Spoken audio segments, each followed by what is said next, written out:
Okay, today I want to talk to you about several soft weapons you've probably never heard of. Now, before we continue, let's define what is a soft weapon. Probably the most well-known soft weapon are nunchaku, or nunchucks. Okay, made famous by Bruce Lee, but generally known to be a relatively poor weapon by comparison to some other soft weapons. Now, obviously, the nunchaku is hard, right? What makes it a soft weapon is that it is flexible, because basically what you have here is a short cudgel, or a hanbo, that's broken in the middle and then attached with a chain or rope, okay? And this, of course, allows it to be whipped and swung and whatnot, okay? But what I want to talk to you about are ones that you've probably not heard of. And one that I bet you haven't heard of comes not from Japanese or Asian martial arts, but from ancient Rome. Now, you may recognize this. This is what you would call, in Korean martial arts, a danbong, or in Japanese martial arts, a tanbo. Again, it's just a short cudgel, right? But all the weapons I'm going to show you today are working off of this Japanese, what's called in Japanese martial arts, a hayanawa. Hayanawa is just a short rope. It means quick rope, and it was used up until, I want to say, the 18th, maybe early 1900s, for Japanese police to help apprehend suspects. So they would just keep it tucked into their belt or something. They'd use it to subdue people and tie them up until they were able to get them, secured by more conventional means. Anyway, so we're going to take our hayanawa here, and we're going to put one loop through this loop, and then we're going to pull the other end through that loop. And now what we have is an aklys.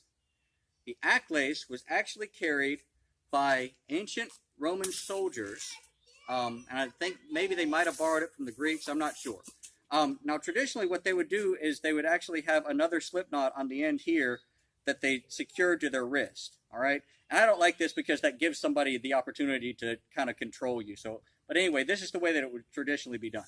Now, then you have this cudgel that you can swing, you can shoot, you can use it to wrap up the legs of an enemy and sweep them out from under them.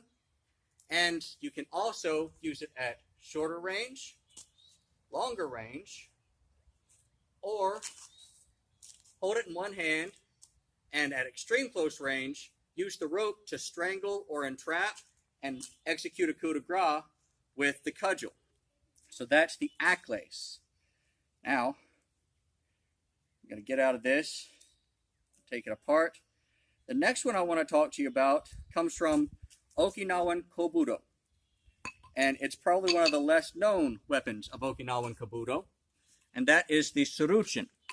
Now, the suruchin, again, uses just a short length of rope. Well, short-ish. It should hang to the ground after a length of your arm. There's a traditional method of measuring the length for the proper suruchin. That escapes me right now, but feel free to look it up. Anyway, what the suruchin is a length of rope with a weight on each end.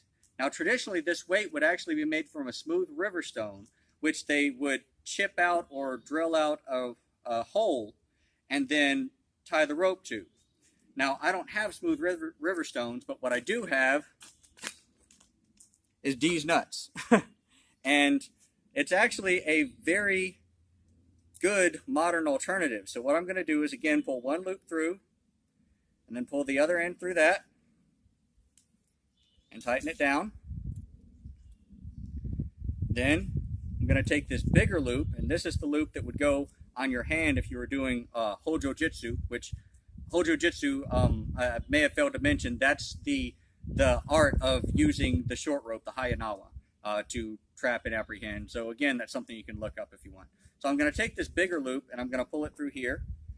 Then take the nut, the first one that we attached, pull it through that big loop, and then once again tighten it down.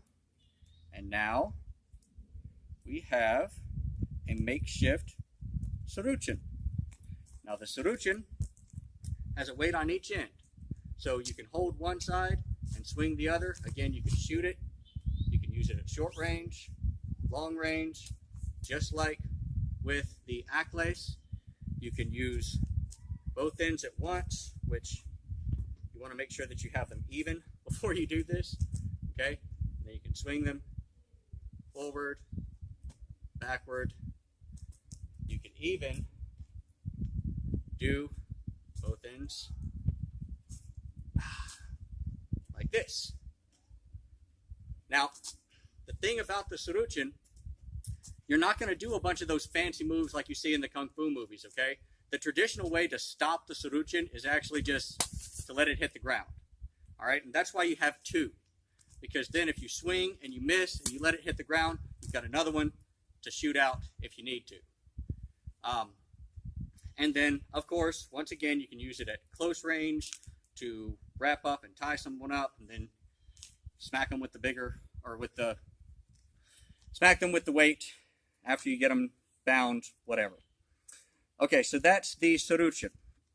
Now, before we go into another traditional one, I want to talk about something modern, and that's what they call the monkey fist. Now, the monkey fist is really just this knot, all right? And you'll see these cute little ones that they put on keychains, and I hate to break it to you, but this is pretty much useless, okay? It's a little lightweight, and, you know, it stings to get hit by, but it's not really going to deter anyone. What you want is something with some length to it, okay? The more length you have, the more power you're able to get behind your swing. It also gives you that much more distance between you and the assailant, when, once again, if you end up at close range, you can still use it, you know, at this short length, but again, you're losing a lot of power that way.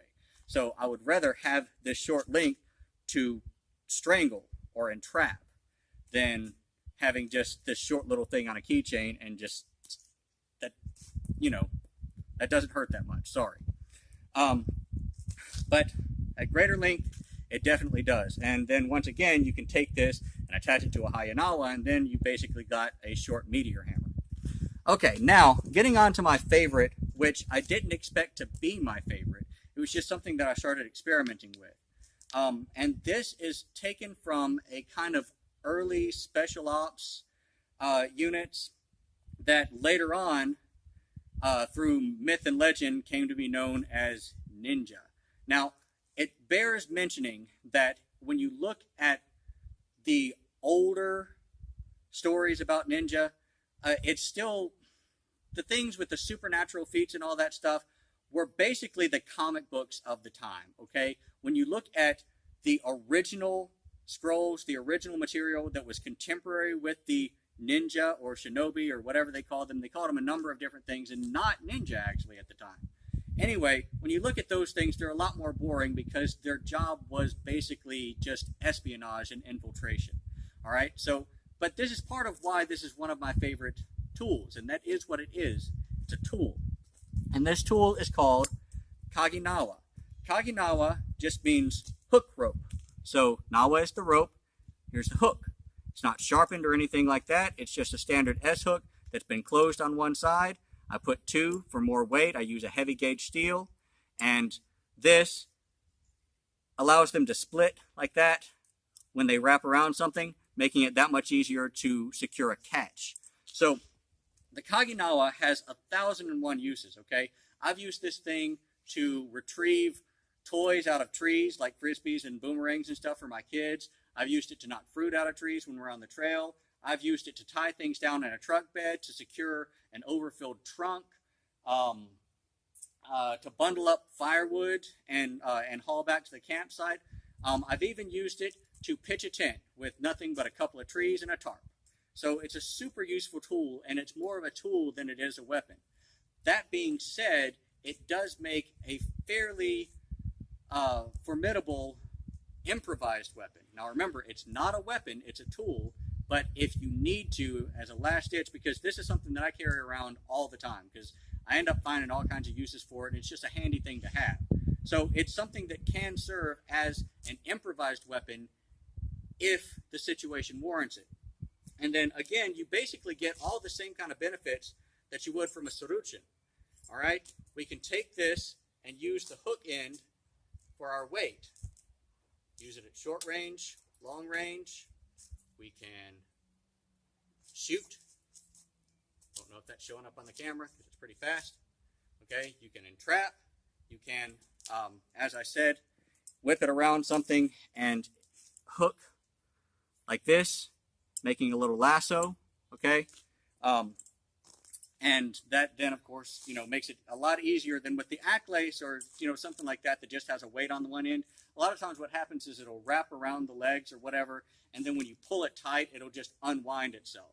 Where with this, it will often hook itself, which makes it a lot easier to trip someone. Okay, because basically, you see, it makes a little lasso like that. Okay. Anyway.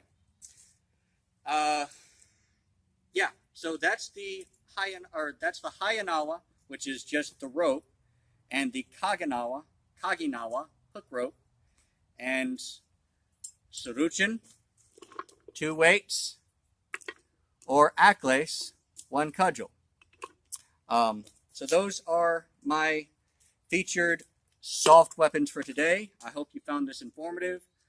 As usual, like, share, subscribe, comment. Tell me what your favorite soft weapons are. Maybe I'll do a video on them. And remember to support my work on Patreon. Thanks for watching.